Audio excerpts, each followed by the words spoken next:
Minasan, konnichiwa. Welcome to Java's in Japan podcast, a podcast of me, a data scientist nomad working in Japan, talk about my travels and my learnings from Japan. And last week, actually a bit more than last week ago, I went to a castle, a very interesting castle, Inuyama Castle, the Dog Mountain Castle in Aichi prefecture. What's above Nagoya City? And the views from this castle, well, were amazing.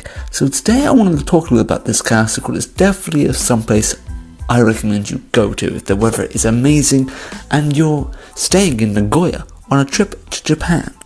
Because the Nagoya Castle in Japan was pretty big, but going to one of the smaller castles in the local area, well, I think if you go there you see more of what Japan's really about. So today I'm going to talk a little about Inuyama Castle. Ooh, o tanashimi.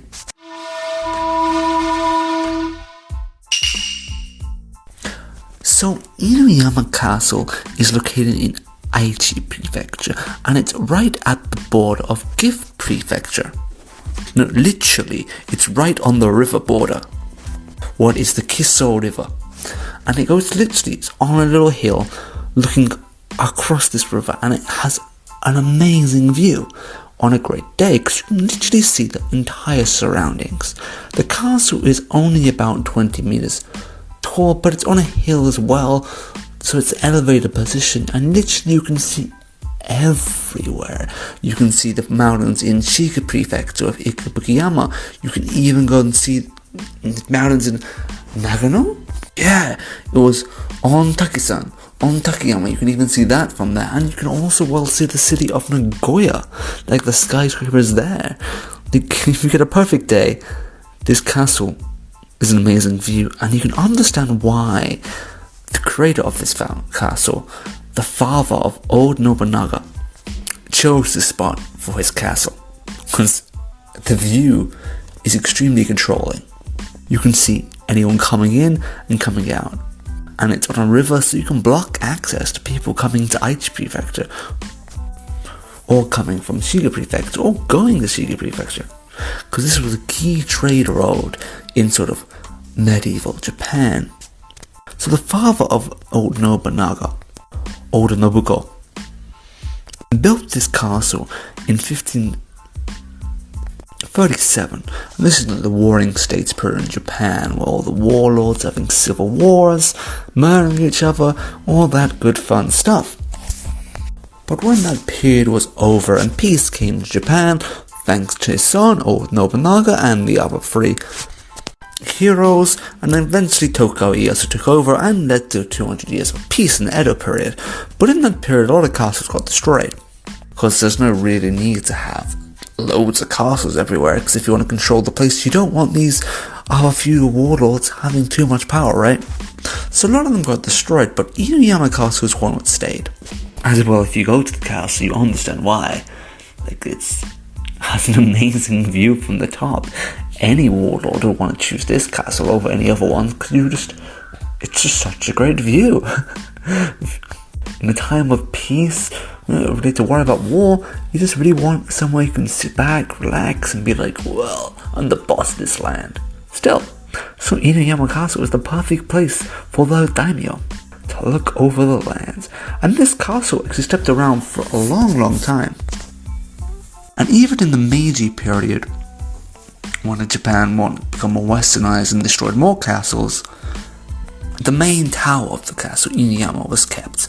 They destroyed the surroundings, but they kept the main tower because it's a really nice tower. It's really nice. This was in 1871, so it's been standing for a long time.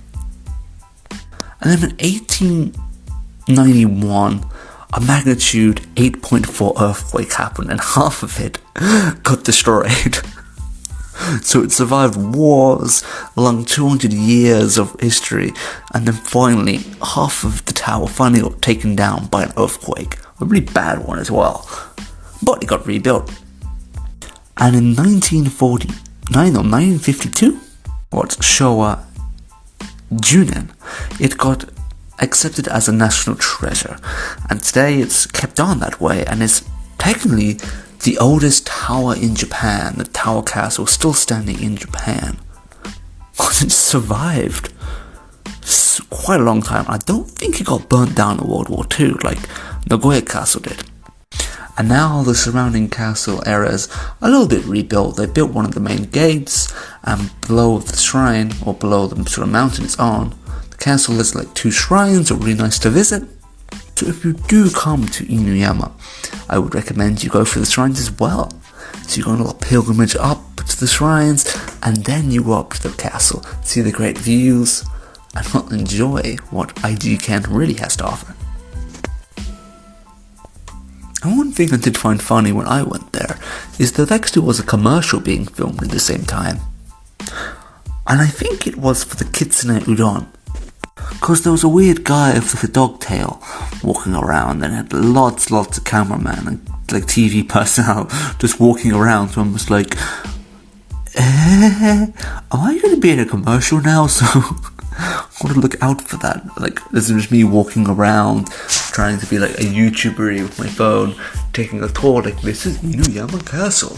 Oh, and like walk in front of a TV camera, and you're just like, So yeah, I might be famous soon on television, but we'll find out soon, right?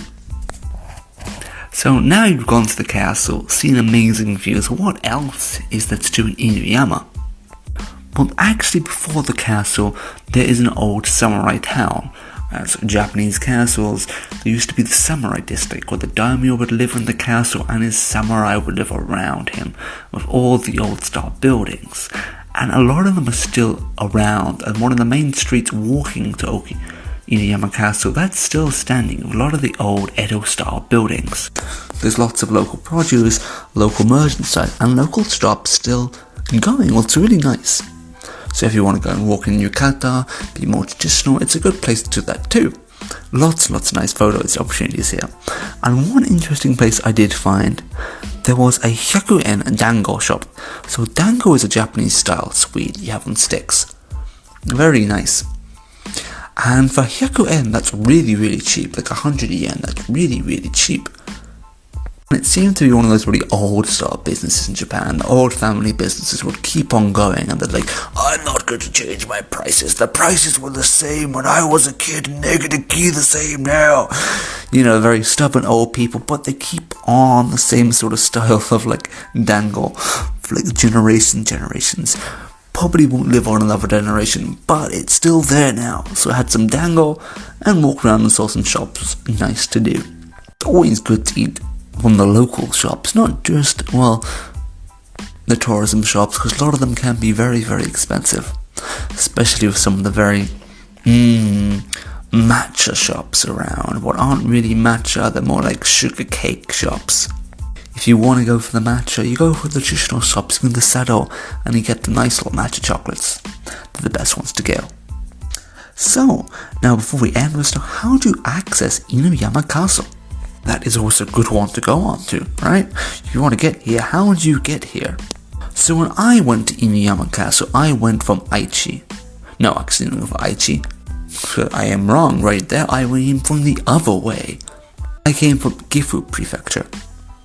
I was staying in Gifu for a day, and then while I was on my way to Nagoya, I stopped off in Inuyama. And this is basically on one of the lines that go from Gifu to Nagoya, and that's the Metetsu Nagoya line. It's not the JR line. Metetsu Nagoya line is another rail line in Aichi prefecture and in Gifu. And this is the one, if you want to go from Nagoya, it's not in the main Nagoya building, but just outside to the right. And it takes from Nagoya, takes about 50 minutes on train, but it's not too bad. And from Gifu will take you a little bit less than that. About half an hour, which again not too bad. And if you're going on a trip from Gifu to Nagoya, it's a perfect stop, and there's more stuff around this area as well. So if you want to make a little day trip and then head on to Nagoya, I think it's the perfect opportunity and a good place to visit if you're staying in either of the two places. So that has been my little talk about Inuyama Castle, and if you want to check out more of this castle, I made a tour video of the castle, so please watch that, where you can see more of the great view I talked about today, and I think I made a blog post a while back about it. Yeah, I did make a blog post a while ago about it, so please check that out too if you want some more information about this castle. Because it really was a nice experience going to this castle. And I do like the little castles, not the big main ones, but the other ones you don't normally go to, because there you get to meet people, interact with some of the tour guides, and much more sort of one-on-one, and it's a good feeling. Nihongo wa tsukatteru yatta! Tanoshi. Always good and enjoyable. So, if you want to come to Japan and see a nice castle in Aichi prefecture, please check out Inuyama Castle, the Dog Mountain Castle. And that is going to end today's episode of JinJapan Podcast. And if you like this podcast, like my stories about Japan, please subscribe and leave a comment, especially if you're on iTunes, because that will help this podcast out a ton. Well, this podcast is now the 109th episode. It's gone on a while. But there's still only like 5 people viewing. I don't really care about that anymore. But it'd be nice to get it out to more some people so they can enjoy Japan too. So, 皆さん最後まで聞いてくれてありがとうございました。じゃあね。